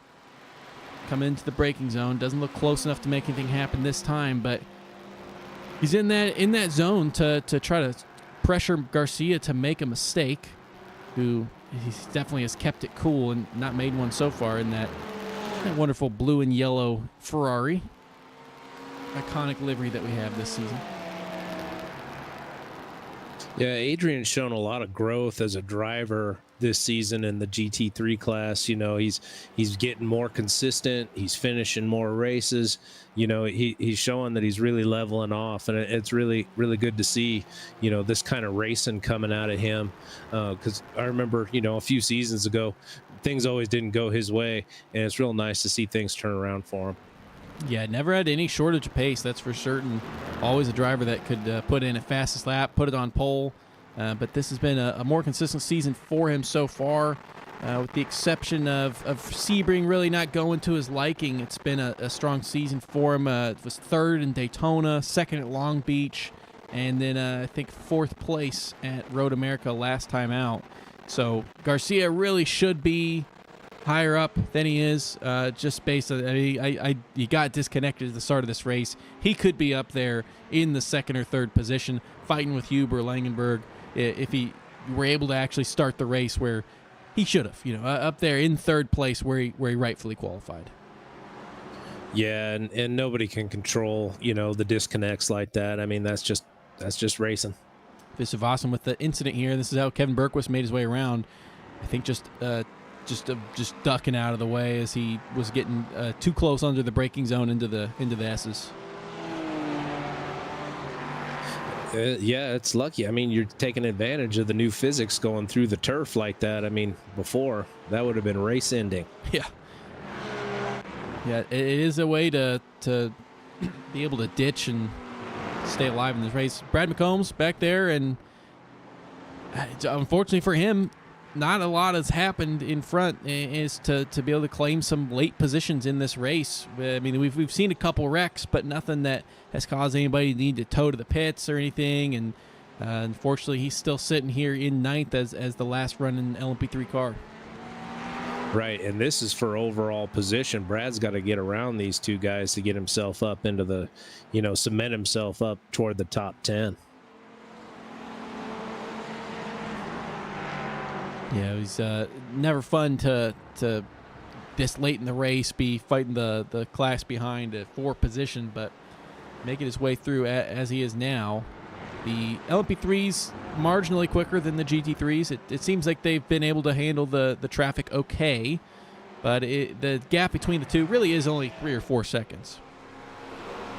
Yeah, the P3s, I think before they actually got released and into the driver's hands, they're not as fast as we were thinking they were going to be. It's made for some great racing, but it's also made for some real tough racing for the guys in the P3 class. I mean, those guys have had a time with it in traffic all season. And not only that, but it does seem some of these tracks, they are quite similarly paced to the GT3s, but a whole lot harder to drive. It's been hearing a lot of difficulties, and actually I've been hearing a lot of responses that the LMP3 is harder to drive than the LMP2 is. Oh, I wouldn't doubt it, especially we saw that the P3s have that sensitivity to aero unloading, like when they're braking, especially, and the air just comes off the rear end of the car.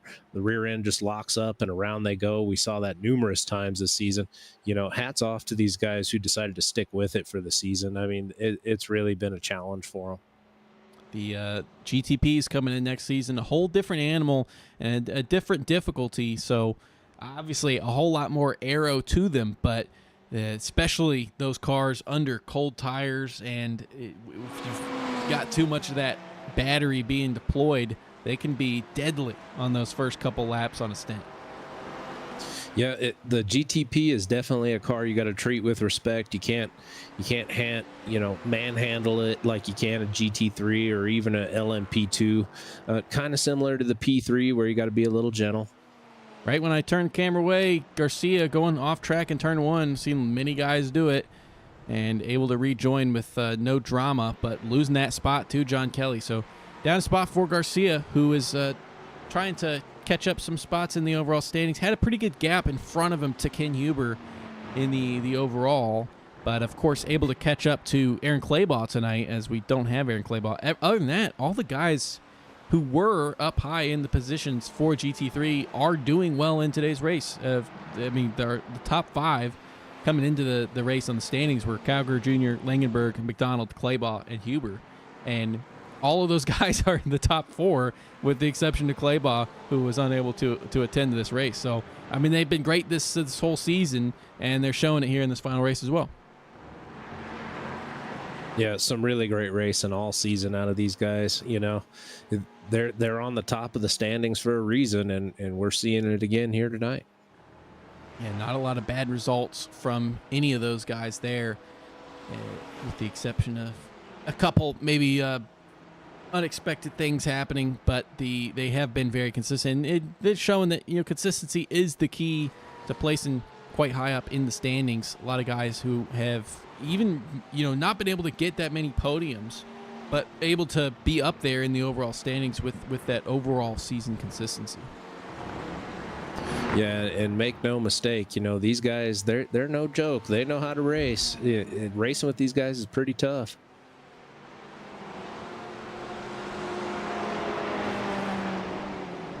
So we are now about 12 minutes remaining in this race. The gap between Terrell and Paletti at the front of the LMP3 field is now 7.7 seconds. And the gap between Terry Kiger Jr. and the GT3 field, 14 seconds, but we have to keep our eye on that third-place car of Tyler Langenberg to see if he doesn't have to make another stop. Gap between first and him is now 34 seconds, which is not really that much changed, I don't think, from last time we kind of evaluated that, which is good news for Langenberg if he is actually saving that fuel to go for a one-stopper because he's putting in good pace despite the very bold strategy. Right. I think, I don't know 100% no, but I think the trick to Tyler's strategy is that he's able to set his pace just right to keep him within that kind of, how long does the guy or guys ahead of me have to take to pit? So if he knows that time, he could stay within it and pull that strategy off. Right now, Terry is also the owner of the fastest lap in this race for the GT3s, which if he is able to finish the race with that, which I would imagine is going to be the case because the drivers are going to come in and they're probably not going to be changing tires on this last stop, so they'll be on some more used tires than before. It does seem like the track is getting slower for both classes as well. But if that is the case, he will have the fastest lap in all but one race on this season. All but the very first race. Man, what a season for Terry. Garcia trying to get his revenge on John Kelly. Had lost the spot after going off track in turn one, reclaims it into the braking zone, and it does even whiz you a little deep. He's going to have to go back into the grass again. Couple more incident points and some more time that he's going to have to try to claw back to Kelly there. You could kind of see that coming. It didn't lock up on the brakes, but just a little too late. Yeah, just a little too late, and then he probably felt he was going too fast to turn it in and square that corner off. Good reaction there for Kelly. Backing out of it, maybe even knew that he was too late and knew exactly what was going to happen there, but avoiding any collision and sailing on his way past.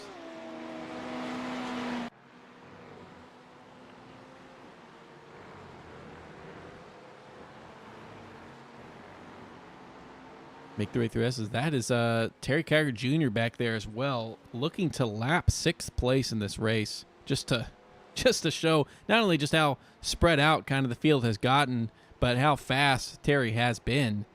That he's about to lap 2/3 of the field. I know, it's just, he didn't really like the P3, he told me, so he went back to his beloved Porsche, and it's just paid off in spades all season long. Yeah, I know he is definitely excited that the Porsche GTP is an inclusion, to the lineup in the latest update. For it didn't matter if it was the best car or the worst car. It's a Porsche, so he had to keep it going with that, and he's excited to run that next year. I know. So he's coming into the pits here. So we're seeing him do what Tyler Langenberg may not have to do, but what's going to be important is how close they are when he comes out here. Right, because now he's down 35. Tyler's down 35 seconds, I think. Yeah. So let's see how that plays out. Now, Ken Hubert, we saw go, I think, an extra lap than Terry in the previous pit stop, but not to the point that he looked like he was going to be able to take that in a single stop. But yeah, Langenberg looking like he's still pretty far back from Terry. This could still be a winning or a positive strategy for Langenberg, but it is not enough to get him the win here in this race. It definitely doesn't look that way, Zach. So 8 seconds between the two guys now. So losing, the 20-something seconds in that short splash and dash. But with 8 minutes to go, Terry has now made his final stop, and we'll see how everyone else's stops go. We haven't had any big incidents. Nothing like the drama we had last race at Road America with Brad McCombs running out of fuel on the way to his pit stop up that brutal hill to the pit box, and nothing like that happening today so far. No, the guys are showing a little restraint and deploying a more conservative strategy tonight for sure. It is the last race. You got to make it count. Paul Boyle has found another gear here.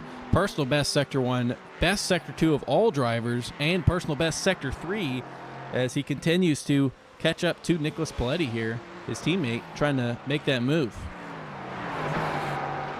Paletti only faster in that last sector, and that was due to some traffic. So Boyle trying to take this to the very end. And Paletti off the track for Paletti. Does he collide with the wall? No, he does not. I didn't see what happened. I think he might have got too much curb there or something. Let's check the replay here. That was, nearly flipped it. Got it on two wheels. The grass is extra grippy. It's really stopping the cars. So lucky to Man. keep it going there. But strange loss of control there. That snapped so quickly and aggressively. And it didn't look like anything that would really upset the car that much. That's the kind of weird thing about it. Yeah. Like when it landed, it decided to do its own thing on him. So that is looking like it's going to be a third place for Nicholas Paletti at best here today.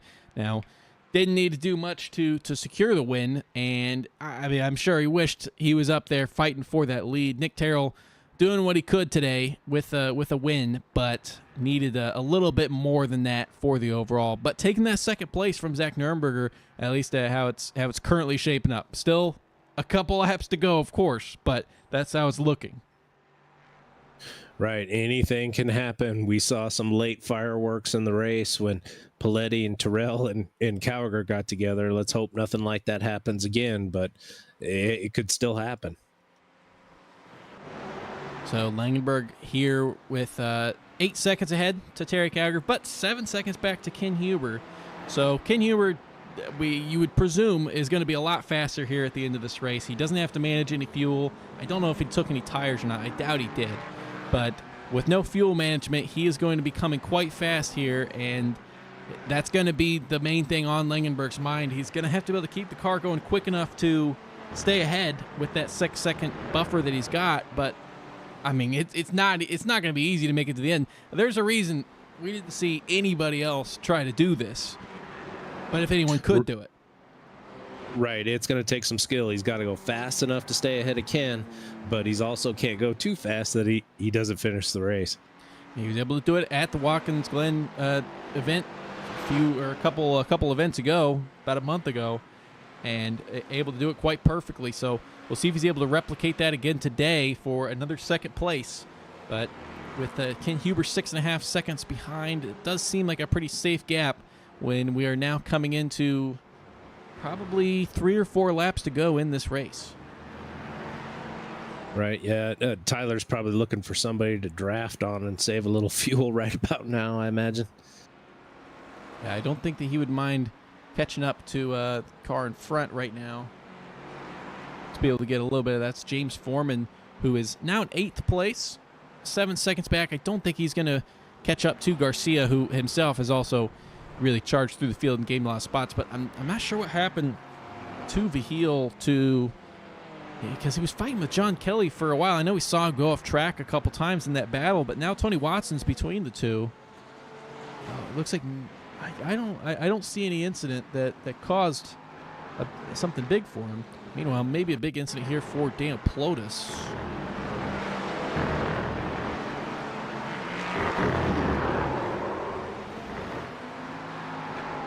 Yeah, it looked like he might have steered clear. Just too much of that curb. I mean, I'm a little surprised that.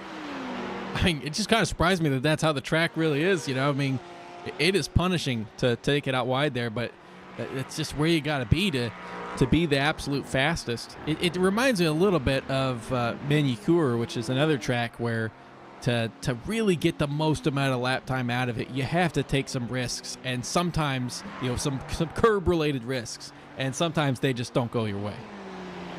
Yep, that's the gamble you take. You know, if you want to be the fastest, you got to take the fast line, and there's always going to be risk involved.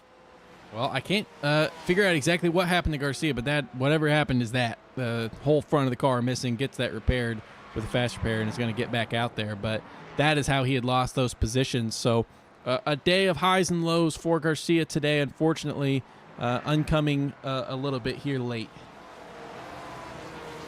Right. Hey, you know, Adrian's had a great season. He's got nothing to be ashamed about. You know, this race just didn't go his way, but the season did, I think. I think Ken Huber probably the last guy to watch here in this race. He has now dropped that gap to 4.4 seconds. It was 6.5 seconds. It's not fast enough unless Langenberg does start to actually run out of fuel on his final lap, or potentially even earlier than that. But Ken Huber now down. Now it's down to sub 4 seconds. I mean, it's only gonna get worse as Terry then sets another fastest lap there as we are going to get the white flag coming up soon. Terrell's actually making his way into the bus stop right now, so we're going to get that white flag soon. Oh, and Langenberg into the pits. He couldn't make it. Oh, no. So he's probably going to lose back to behind McDonald again.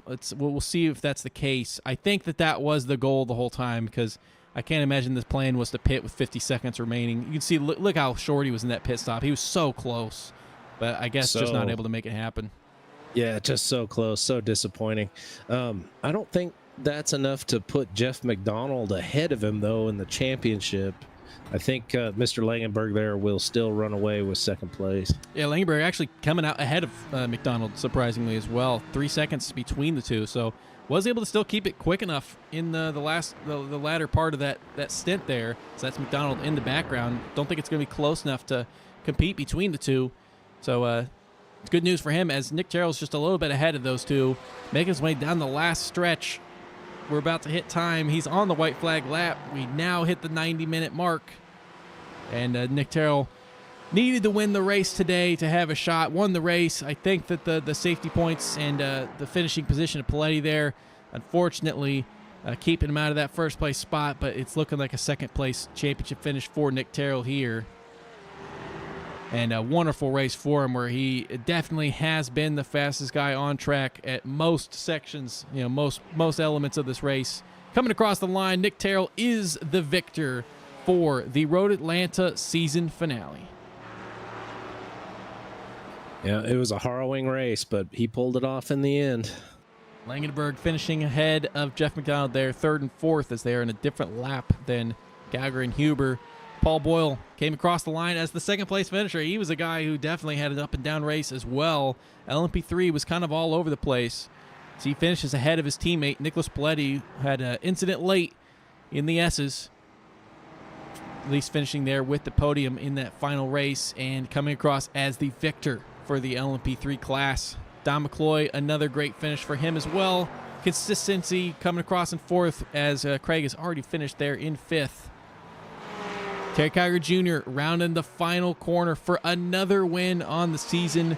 Just was completely unstoppable this year. 5 pole positions in 7 races, 4 wins, and a podium in every single event. Looks like Zach was giving him a little wave there at the end. Ken Huber coming across the line in second place has been one of the only guys that we've seen take it to Terry Kiger Jr. on pace this season, and the only other driver to get a couple wins on the season, and that is podium number 4 out of 7 for him as well. So we have some formation running for Paletti and Boyle here. Fortunately missing their teammate who's out sick, and don't know. Whatever was supposed to happen there, I don't think that was that. I think it was supposed to be a group shot or something. So there we go. That is our finishing order. So let's go over the official final results here. As we will not have the championship results, unfortunately, in real time, but we will have those out in the Discord as soon as we possibly can. In the race results, however, Nick Terrell, race winner in the LMP3 with a fantastic win, 18 seconds ahead of his second place competitor, Paul Boyle, and that gives Nick Terrell's second win on the season. A season, by the way, which we have had 5 different winners in the class, which is fantastic. Nicholas Paletti, the championship winner in first place, comes across with another podium here in third for his 4th podium on the season. Don McCloy finishing in 4th with Christopher Craig in 5th. Zach Nurnberger finishes in 6th and will be the 3rd overall finisher in the standings. Roger Shank in 7th, Dale Plotis 8th, Brad McCombs 9th, and Patrick Ripley finishing the race in 10th.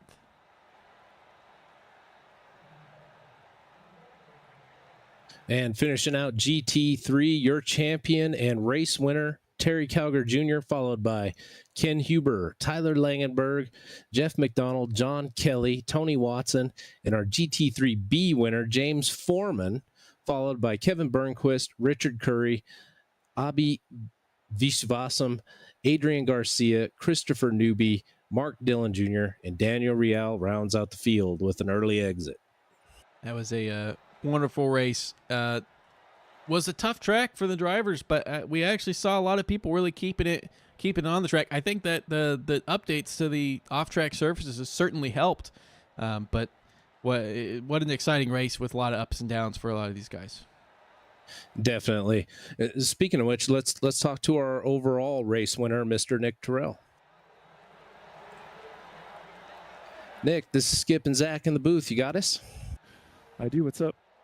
So, there was no shortage of showmanship tonight. You want to tell us how your race went?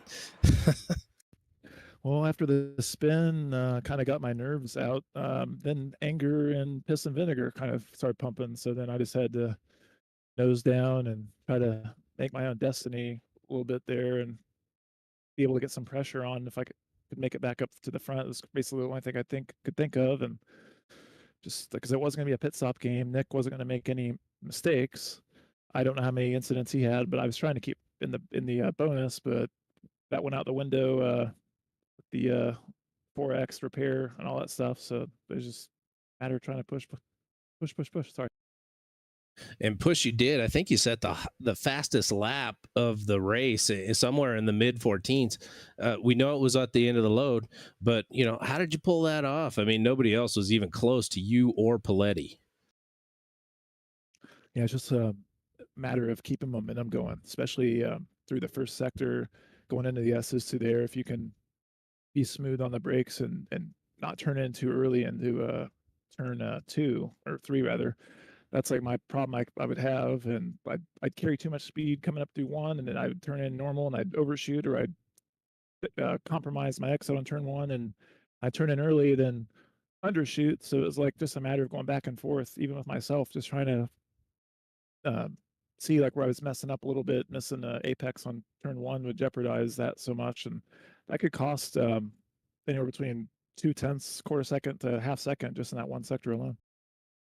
You took it to the end of the LMP2 season in that top class. You took it to the end here in the LMP3. Of course, going both ways for you. What kind of experiences? What was like the difference? Now that you've run a whole season in both, what was your experiential difference between running that LMP2 and running that LMP3? And then what do you think you could take from those forward to the new LMDHs? Well, with the LMP3, you definitely have to set up your exits on the turns on most tracks anyway, just because of how close we were with the GT3s. So I had to really take advantage of speed that can be carried through the turn and into the braking zone some. LMP2, even the neutered version, like last patch or 2 patches ago, I mean, there was still 9-day difference. You'd have a 30-mile-an-hour overspeed or whatever into some turns, and you could just get by them. And GTP, I mean, you race Sim Cup with me. It's going to be interesting with that car. I'm really looking forward to it. That's for darn sure.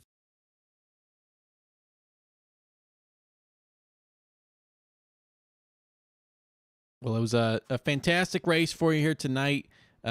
Large margin of victory. You had 19 seconds ahead of your next competitor at a pretty difficult track as well. So congratulations on this win. Congratulations on that second place in the championship. I know you'll get a trophy for that, in the LMP3 class. Anybody you wanted to shout out for the season? As always, y'all take the time to put these on, and the broadcast too, and Mark for the league. And it's just a really hospitable group. I mean, it's kind of a reason that I really just enjoy racing around, and we all have what's the saying? Iron sharpens iron or whatever. I definitely feel like that's how it is in this league. Just thinking back, just racing some other guys, and we've all learned with and around each other, and either the on-track personalities and things like that. Want to thank my better half for tolerating me for having this hobby. As always, I try to schedule some of the races and practices around her schedule too, so that's accommodating as I can. But yeah, thanks again for y'all and the people that come out and race and keep it relatively drama free most of the time. Yep, congratulations again. Great performance. and race winner here tonight. Multi race winner. Only one of two drivers in the LMP3 class. It's been a very tough class, and you've definitely been one of the highlights for the field. So congratulations on that, and you have a great night, Nick. Yeah, thanks, Clyde. It was a good show, and apologies to Nick for going 3 wide there, but I definitely had to push the envelope with having some overspeed for a change. So yeah, apologies again to y'all. See you, Nick. Thanks, Have a good Nick. one. Well, let's get our LMP3 champ, Mr. Nick Paletti, on the horn. Nick, it's Skip and Zach in the booth. You got us? Yeah, I gotcha. So, the first and maybe only LMP3 champion in Pony Express history. How does that feel? It feels a little bittersweet after this race, but no, I'm really happy, really thrilled that the season came together. I did not think this season was gonna be go like this after the first few races, after tangling with so many people and taking people out. I mean, this car's it was fun to drive at the end, and I'm gonna miss it, but it was definitely a handful at times. So, speaking of a handful, what was your strategy going into your race tonight? Now, the championship wasn't, let's just say it was all but guaranteed. You want to walk us through your thought process moving up to this race? I mean, just final race. I wanted to see what I could do. Really biffed up qualifying, but knew if I would just sit back that people would make little mistakes going through this because the car just bites. So that was the strategy, is just sit back, see what happens, and then capitalize when I had the track available to me. But yeah, nothing super special for it. But I certainly didn't push things too much there at the end. Now, I don't know how much time you've had to test them all. You know, you got this season win, but this season win also then means that you're a multiple champion, and it means that you have to be in the GTPs in the next season of E4A. So I don't know how if you've been able to have a chance to test them all. They all have their own quirks and kind of their own personalities. Just didn't know if you had an inkling of which GTP we may see you in next season. Oh goodness, I say, like, I don't really want to test all 4. Like, that was one of the nice things about going to the P3, is not having to test every single car before going into the session. So I might just, for the first season, commit to a car and drive it the whole season. I'm leaning towards Porsche because I mean I like the Porsche, but we'll see. If the Porsche ends up being terrible and just really far off the pace, I might make the switch. But I was really enjoying the not testing 5 different cars part of the P3. Yeah, that is a problem with variety, So, well, closing things out, is there anybody you would like to thank for your championship season? Yeah, I'd like to thank all the Doge Squad, all the guys that have been racing this season, and specifically Paul. We've been working together a lot to kind of find the pace and get the car where we wanted to, and I think both of us were really happy with the way we could drive it there at the end. And shout out to Aaron, who couldn't make it. Poor guy, keeps having stuff happen. He's sick tonight, so we missed him in the race for this season, but hopefully we'll see him next season, and I can put a few cheeky dive bombs on him when he's in a GT. Well, congratulations on another championship victory here. Obviously, you just got the one in O4A just a couple weeks ago, and now coming away with an E4A victory as well. So congratulations on that, and you have a wonderful night, Nick. Thank you guys so much. Love the broadcast. Have a good rest of your night as well. Appreciate it. You too. Thanks, Nick. Well, maybe we should talk to our GT3 overall race winner and champion, Mr. Terry Cowger.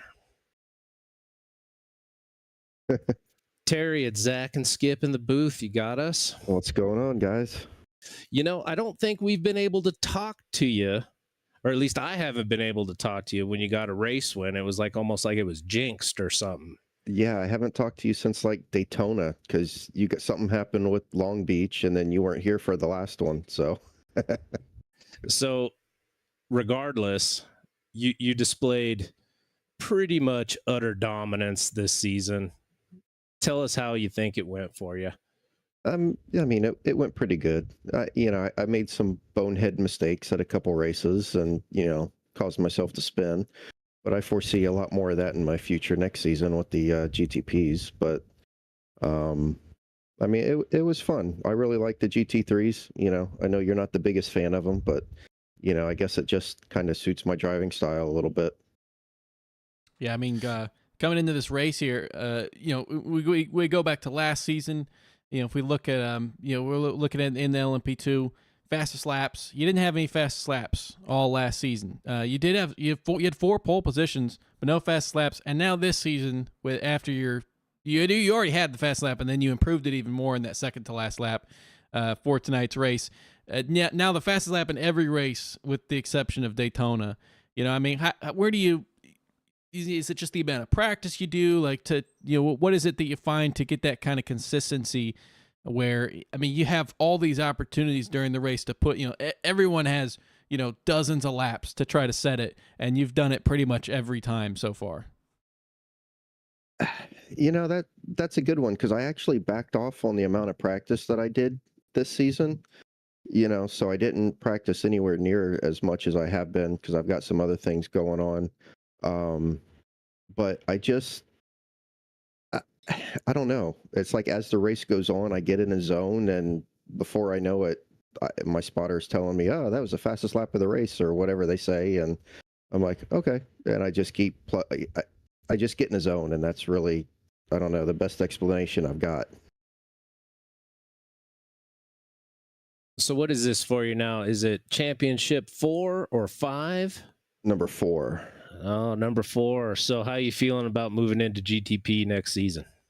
I'm ready for it. I mean, it'll be interesting. The 2 practice races didn't go the greatest for me, but first time in a new car, and I had owned the BMW and the Cadillac also, but I think combined I probably had 5 total laps in the car. So it's a learning experience. So now that this is over, it's time to switch my brake pedal back up, put the firmer bushing back in it, and get ready for next season. Yeah, I mean, fighting you, and it's nice. I'll be fighting with you, Paul, and it sounds like Mr. Diaz is coming back, so it ought to be an interesting season, to say the least. It'll be like old times again. Exactly. Right. And I was wondering too, if I just mentioned, you had four pole positions last year in the LMP2. Like, is there anything that you think that you'll be able to take from, now that you've done you did those practice races in the LMDH? Is there any sort of parallels you can take from the LMP2 experience over to these GTP cars? Yeah, they're a lot.